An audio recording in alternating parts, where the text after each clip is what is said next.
So, as I was saying, I said, so after I was able to pay a deposit of 600, now recall that before I came back to, Tuscaloosa to plan for my book launch, I made a major trip to Chicago, and I'd spent all my savings and all the money I had on that trip because I really wanted to go there and connect with, professors.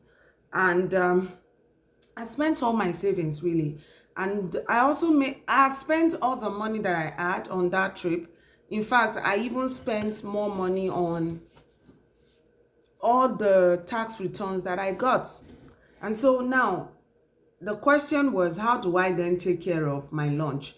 So the first step, like I said, was to take, I had $600 left. So what I did was to deposit $600 for the hall. After I did that, I knew that it was $2,500 to pay for the hall. Since I deposited some money, I only had to pay about 1,900 or something. Yeah. Yes. When I did that, I had sealed the date, and so no one could take the date away from me. No one could book the hall for that date. The other thing that I did was to to plan for my DJ. I paid $50, like I said before, to the DJ, even though the service was worth $350. And so I had more time to plan and think of how I was going to pay the DJ. The other thing that I did was to also make a deposit of $50 to the person who was making the t-shirts. And I was able to do that. And so when I got paid, so now when I started getting, now I also knew that there were a lot of things to take care of. So, and I didn't have, and it was my last month, as in it was my last paycheck from the university. And that last paycheck was just $700. I had made a deposit of $600, $50 for DJ, $50 for, for the t-shirt vendor. But wait, I had to still pay for my book editing. I had to still pay, I paid 230,000 for the editing of the book. I also paid how much did I pay for the cover design and layouts? I paid 200, and I had to pay another 100,000 because I had to, re-edit the book because I wasn't satisfied with the editing that we had done before. So I had to take time out to re-edit, and then it meant that they had to do the layout design and charge me afresh. So the results is, now the thing is, the people who promised to sponsor me, they were not able to sponsor me. In fact, I didn't get anything from the university because it was a personal thing, and so they were not really able to support a personal project. But me, I knew that this book had to be launched, got like one way or the other. So I kept believing and hoping and working at it. And so the next thing that I did was to ask myself, I want people to attend this event. How about I reach out to people and make people, donate towards the events, either by getting my customized merch, which was, the Idea for You t-shirt for the event, or people simply just get to know about the event and they might choose to want to donate. Okay, so basically that was what I did. And so I got people who were willing to come for the event, who were also willing to donate towards the launch and all of that. So the thing that then happened was I made a list of people. I started emailing people one by one. I emailed close to, in fact, 300 people during the process so that I could get people to at least come for the event. And during the process of emailing people, one of the things I learned is you don't really need to have personal relationship with people before they can see something that you're promoting, and then they'll believe in it and want to donate. While I may have gotten more donations from people that I knew me, the big money, like the big donations, came from people who didn't even know me, who simply were acquaintances and simply liked the fact that someone was sharing a relatable experience, a socially stigmatizing experience, right? And they were willing to just donate. They simply followed my website.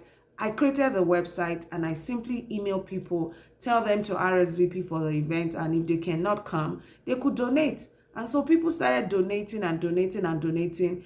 And after I received all the donations, guess what? They were able, I was able to get people to come for the events. I was able to get people to attend the event, and I was able to put all the donations together, and gradually, guess what? I was able to pay for my editor, pay the editor fee. I was able to pay the the installment for, I was able to make deposit for editing, and then I completed payment for editing. I was also able to make deposit or payment for my layout design and interior book cover design and all of that. And that was how I was able to use some of the resources that came through the donation to take care of these, things that were going to delay the process. And yes, I had a friend who was also able to loan me some money. So I took a loan of $500 from a friend, because the other source, the other money that I was expecting, either from people who I was emailing, because there was really no other way than to reach out to people. It wasn't like I had savings or money somewhere. But I had a friend who was able to loan me some money. God bless you, my darling friend. She won't want me to mention her name. So she gave me a loan of $500, and I was able to use that to make payment for, the shipping of the African shorts, and to pay the balance for shipments. And so that was how I was able to take care of those things that I had to take care of, right? And so I was able to ship these things in, or pay for shipments. Now, remember that I only paid $600 for the haul, and I had only paid,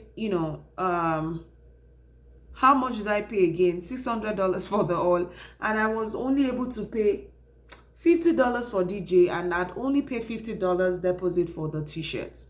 Along the process, when I started getting more donations, I was able to send more money to the person who was handling the shirts. Now, around that period, guess what? My credit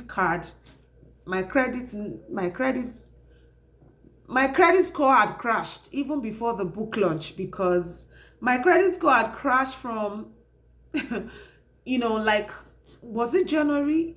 Yes, it wasn't good, but I was able to build it to 700 in January or February. But sometimes you subscribe to certain things and you don't follow up, and guess what? Boom. Once they charge you, you just lose all your score.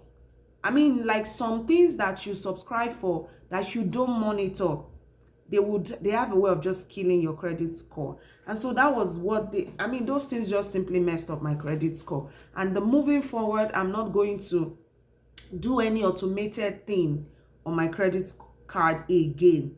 I would only use my credit card to go into stores to buy grocery. That's the new plan for as per credit score. All those automated things, let them be charged to my checking account, so that if I check my checking account and I see that, oh, there is a bill coming, my head will be working because I have to pay it. I don't feel comfortable thinking that there is a credit card that can sort those bills. So I would not be like I will not think prudently, or when I know that the credit score will take care of those things.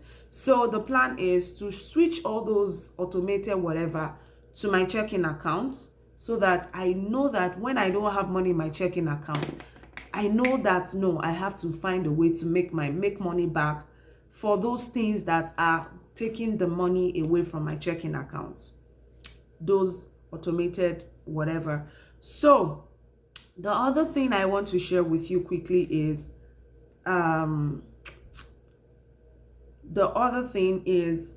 How then did I pay the balance for the oil, the balance for the DJ, and of course, how did I pay the caterer? So when I was able to apply for a loan, and even though I knew I did not qualify for that loan, I sure applied. And then when I applied, I was able to get about $2,000 after I applied, even though my credit score made me unqualified and the other things did not make me qualify. Now, the reason I took the loan of $2,000 was because I knew what I was doing was going to earn me money. And I knew that if I do a successful launch, I could use the content to promote the book to